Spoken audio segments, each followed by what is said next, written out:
Dober dan. Dober dan. Pozdravljena. V Svetem pismu večkrat piše, da se je Jezus umaknil od množice. Tudi na visoke gore se je umaknil. Kaj pa vidva, kako preživljata ta čas, kaj vama to pomeni? To je zagotovo blagoslovljen čas, ko se umakneš iz te norišnice, ki jo verjetno vsak od nas doživlja dnevno.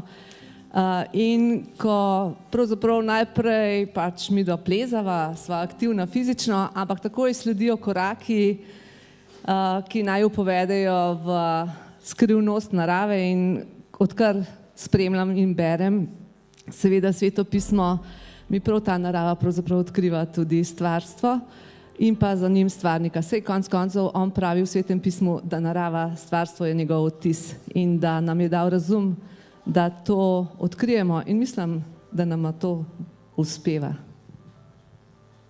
Če se zdaj za trenutek vrnemo na Mount Everest, sicer je že kar nekaj časa minilo, že skoraj drug let, bo že 30 let, odkar sta bila na Mount Everestu, pa vsem spomini še živijo. Se mogoče spomnite, glede na moto letošnjega svetopisanskega maratona, kaj vaju najbolj skrbelo na vrhu gore sveta? Mogoče bi zvenelo mečkam prevzetno, če bi rekel, da nič. Ampak je bilo bliz tega, zato ker so imela res idealne razmere za priti na vrh. Izjemno dobro so se počutila, motivirana, tako da pretirane skrbi nekaj, seveda zmeram je nekje v ozadju, kako bo prišla iz vrha dol ni, ker odkar zahajava v Himalajo, se zavedava tega, da je alpinist na vrhu šele na pol poti, včasih mu pa še mečkar manjka do polovice, no? Tako, prej manj kot več. In s to zavestjo vedno hoda po gorah in so tudi na to pripravljene. Imela so pa res, mogoče prav bi lahko rekel, dan, ki ga je naredil Gospod za naju, takrat, ko so šli na vrh. Res, ker ponoči je bilo strašen veter, so že razmišljali, da sploh ne bi šli, ker smo bili 4, potem pa smo kljub vsemu se odločili in iz koraka v korak je bilo vreme lepše in boljše. Lepo. Marija, ali je bil Mount Everest res najvišji vrh v vašem življenju? Ja, prejšnji teden sem imela predavanje v Mojstrani o predstavi korajža ženskega spola in sem si privoščila eno, ker so mi dali proste roke, eno tako predstavitev, ki je vsebovala tudi duhovni del, in naslov sem dala prav tak: ali je Everest res najvišji vrh v mojem življenju? Zagotovo fizično je, sej drugega pač ni.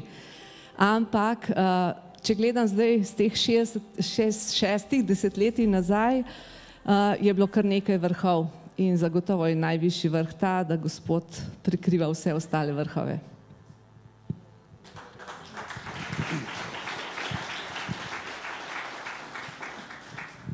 Andrej, jaz imam pa zdaj za vas eno vprašanje, pa najprej uvod.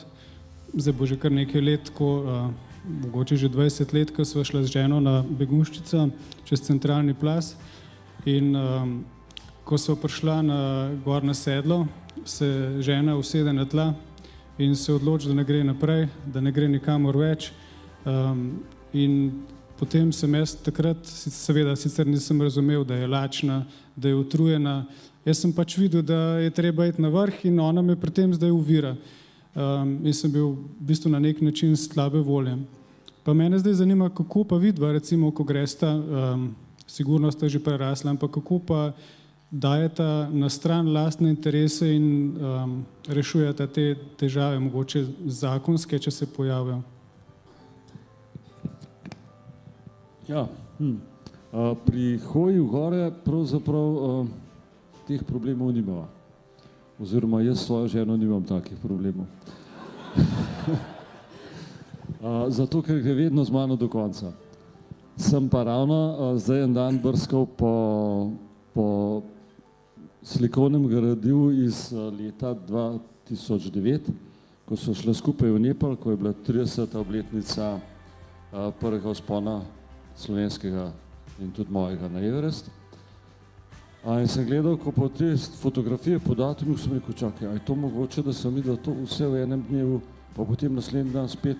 ker sva kasneje že tudi tam bila, sva vodila en trekking, smo bistveno bolj počasi hodili, tako da sem razmišljal, prav ob tistih diapozitivih sem rekel, pa je mogoče jaz včasih ne teram čist preveč. Ampak očitno ne, je trmasta ženska in vztraja do konca.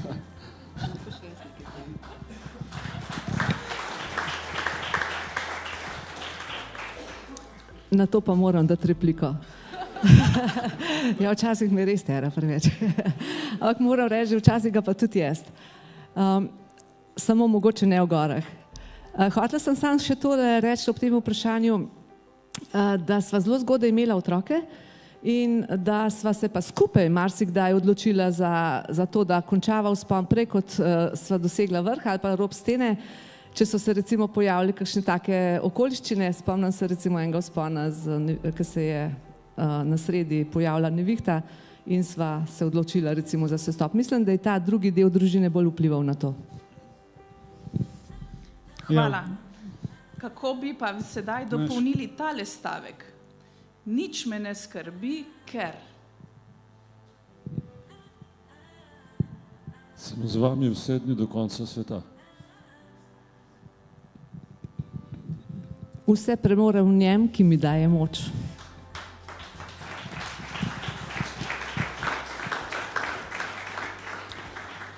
Marija in Andrej, hvala lepa, ker ste bili za trenutek z nami, ste delila.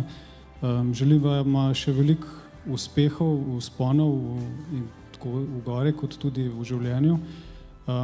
Ker je bil tale intervju kratek, pa bosta Marija in Andrej še tudi po končani slovesnosti tukaj, da se lahko še pogovorimo oziroma jih vprašate kaj. Tako da, hvala lepa. Hvala tudi vam.